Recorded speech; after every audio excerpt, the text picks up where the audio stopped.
Hello comic fans, here's Earl Grey. Cheers. And it's manga time once again because of a cyborg lady named Alita, which was not her original name. That was Gunmu or something, which means gun and something else, which I have forgot, sorry. But Alita was, Battle Angel Alita, was the cheesy name they gave her when this manga was exported to the US. Way back then, it was round about Akira times.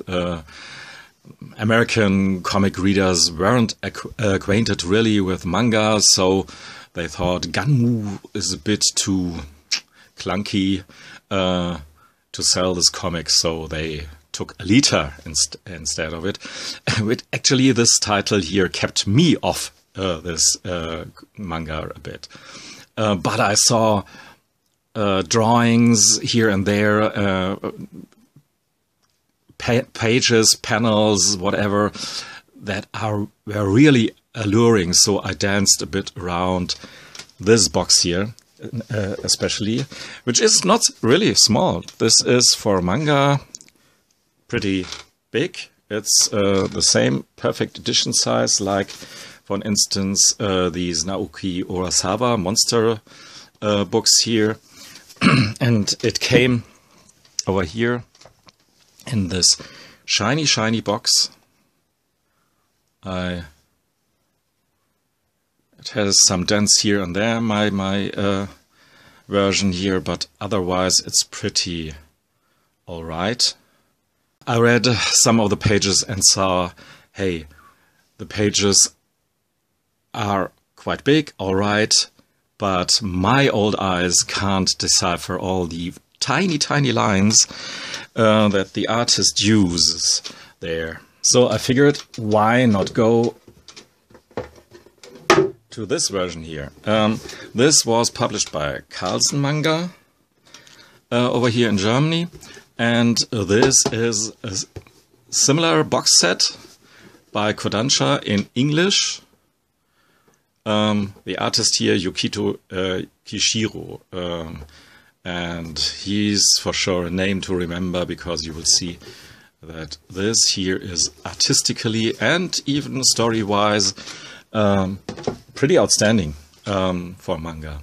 So, and here you can see the size difference, and you will see in a second that size matters here big time because of the art. This is volume 1, and the story is about this lady here, or she's just a brain at first, found by this guy here, Ido, and he's a bit she's a bit, think of a female Pinocchio, and he's maybe Geppetto, or Frankenstein, Dr. Frankenstein, something in the middle between Geppetto and Frankenstein, and you have pretty much the vibe between horror and fairy tale, and a lot of science fiction, of course, that will carry you through this book here. And maybe you see here already, even though this is his art in the early stages,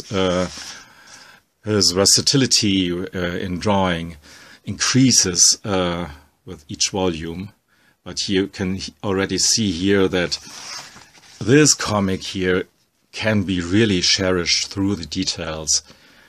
And so, and this is the bigger sized version.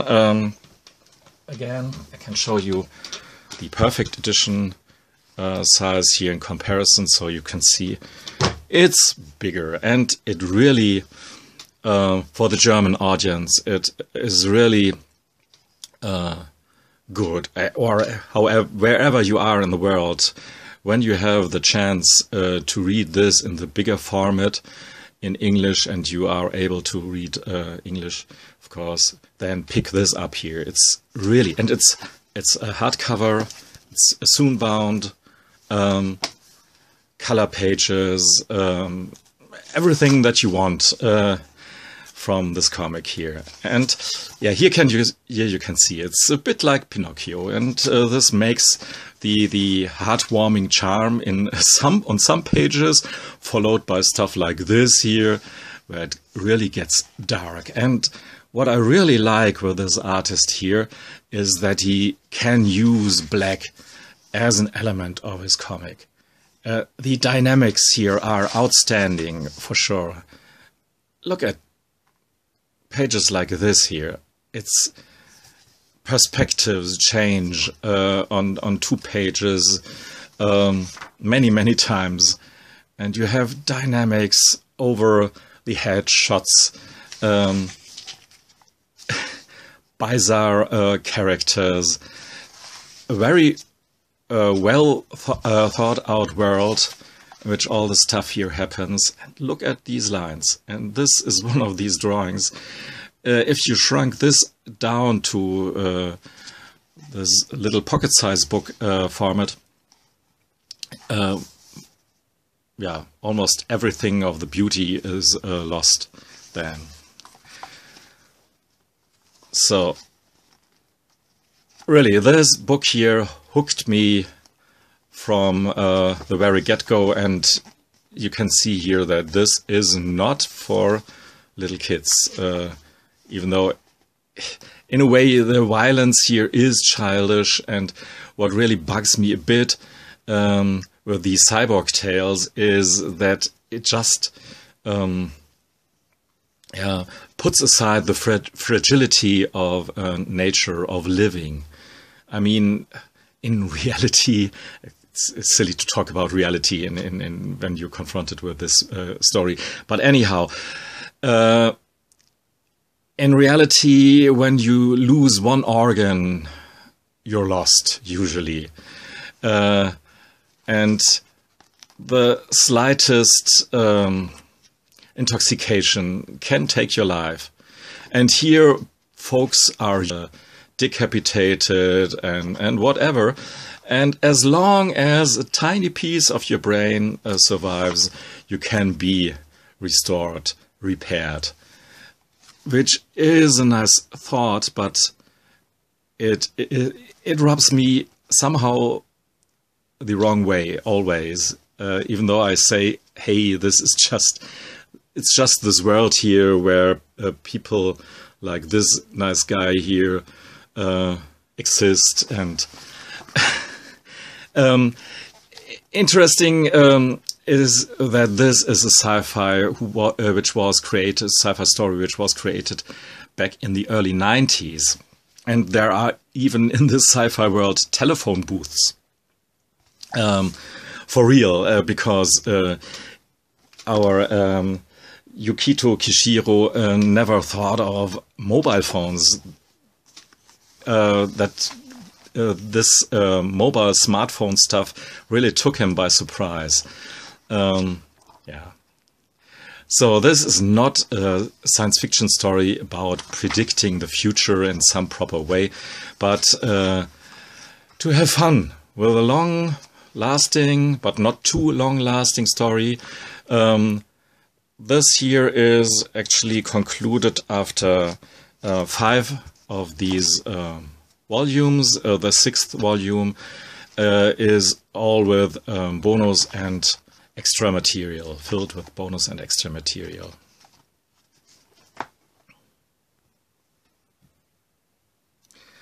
An early highlight, story and art-wise, you will find in the 2nd volume, in which our hero here, heroine,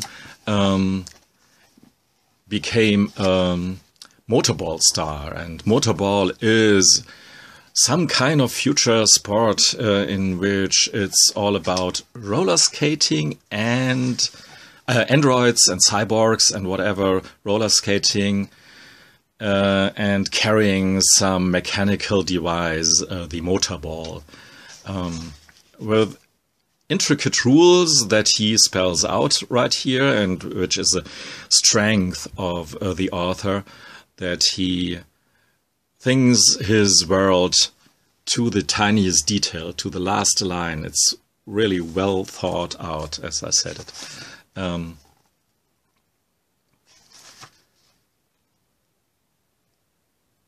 Yeah, and this is the motorball device here, and the dynamics here, and the movements of the characters in this part here is unbelievable. I mean, the sport here and the action is pretty dumb, of course, but it's all evened out when you really are put into the action, so to speak, of this motorball top league right there. So what else can I show you? We have in each volume there's a tendency that the opponents, the arch enemies of our cyborg lady here, become bigger and bigger, and yeah, and there's a gruesome mystery to Salem. A city above her world. There's the scrapyard world, from which she stems, and in which where her brain was found by her Geppetto Ido, and there's Salem, and there's a mystery to that word Salem, and you will find it in the end, and just the name Salem and where it comes from, really, I found this very clever and interesting, how he, right from the start, planned on this kind of ending and the really grisly mystery of the Salemites, of the people that live above the scrapyard. That's something that I won't spoil for you, but you can really look forward to this, because this story here really has a very good ending, and I think you don't have to go for the follow-up, The Last Order, Angel Alita. For me, it's enough for sure of Alita cyborg action manga adventure, because it has a proper ending and it is concluded, yeah, in a very satisfying way. But if you want more Alita, go for The Last Order, and quite frankly, I can't review it or say anything against it, because I haven't read it, obviously. Yeah, ridiculous weaponry and all that. And look here at that backpack. That's some tech for you. We have always these infos and commentary by the author in the end. And here, that's interesting. There's one guy, Chaos, and he has the special power of psychometry. He can touch things and becomes aware of all the people who touched these things before him and the stories about it. And so when he touches this Yamaha DX7, which was used once by one Alan Parsons from Alan Parsons Project, he is able to sing or to make music like Alan Parsons did. So we have here him recreating one song by Alan Parsons. And you don't you are not spoon-fed this stuff here in the story, but when it's explained to you in the end why here Alan Parsons, it's neat. I really dig this stuff here. And look for pages like page layouts like this one here. I mean, that's not your usual manga or comic. This is really something else.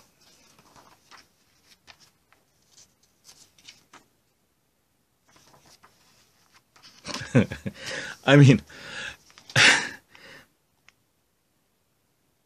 a bit bigger, and this weapon would be ridiculous, wouldn't it be? So, anyhow.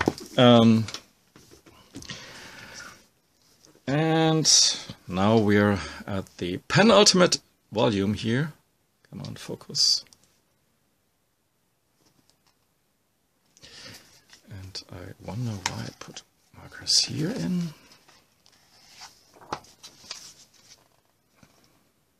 Yeah, the line work of Yukito Kishiro changed towards the end. I wouldn't say improved, but it changed, and it shows some kind of evolution. And this is great. And he becomes more versatile in applying different techniques.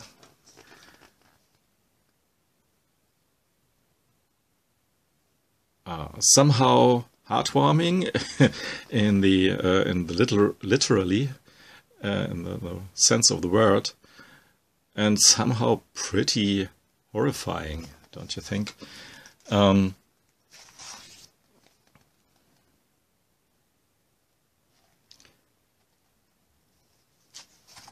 Yeah, it isn't free of manga cliches, big-eyed, cute girls and stuff like this, but I can see over it when I see these toy robots coming to life here. This is drawn after a Japanese real toy in our world toy.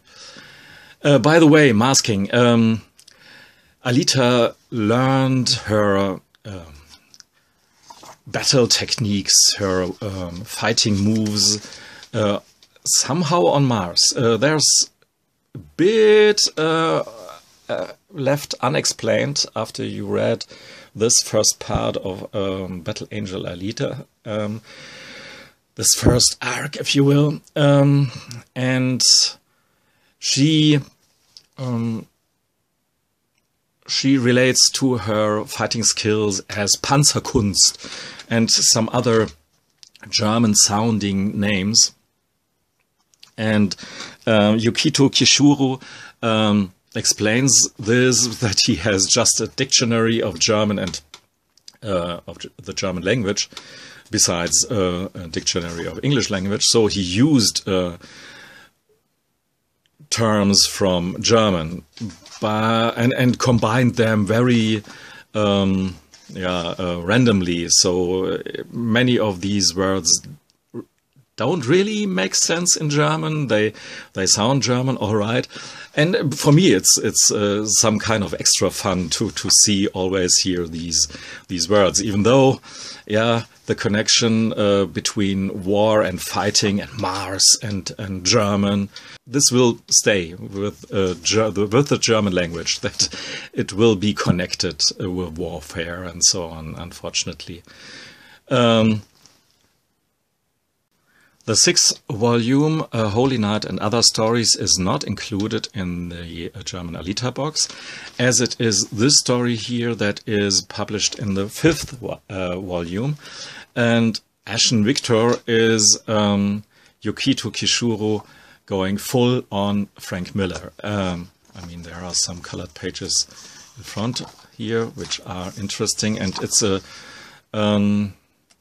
story that takes place in Alita's motorball years, but you can see Frank Miller's influence here all over the page.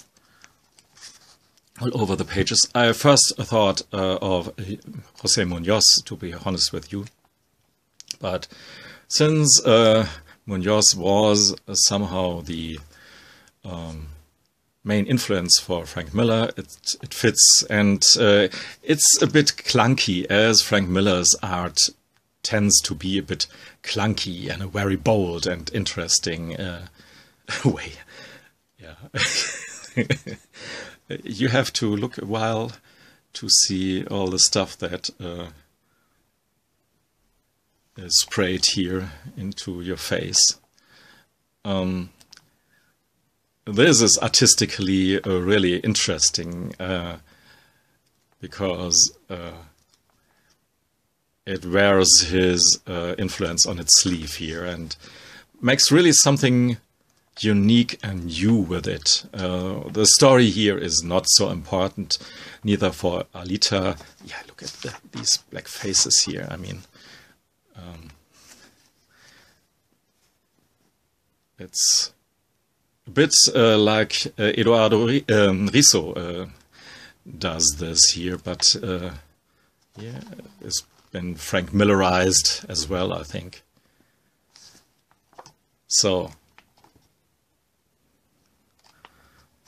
this is a fantastic story. I mean, fantastic to look at, and very interesting are these stories that are collected here in the last tome, altogether with a little chronology, which shows that here is a really world that you can experience, and there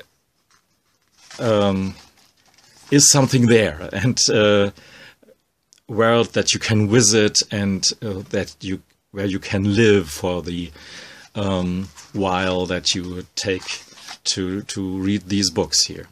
This is a very different, more cartoony yet precise style that I really love here. Not so much about the fine lines, but adapting a very ligne claire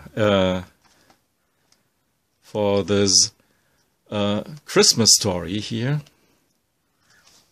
And yeah, look, the brute and the monster right there.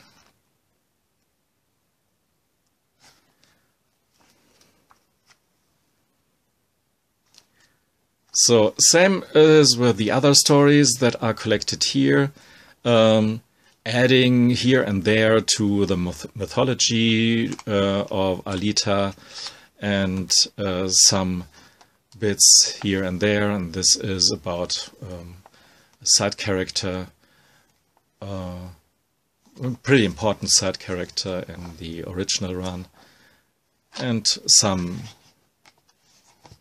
extra stuff here, remarks on the stories that are collected here in this book. So this is not essential, but I'm very glad to have it in that 6-book box set. And as I said, this is not included there. This is the whole story from start to finish, and you get everything that is really important for this first arc. And as I said, I'm very skeptical if you really need the Last Order. Probably it's a joyride for sure, but I don't know how many volumes this Last Order takes. Maybe the double amount of books, and yeah, I have to free some shelf space before I do that. So, thanks for listening and watching. Goodbye.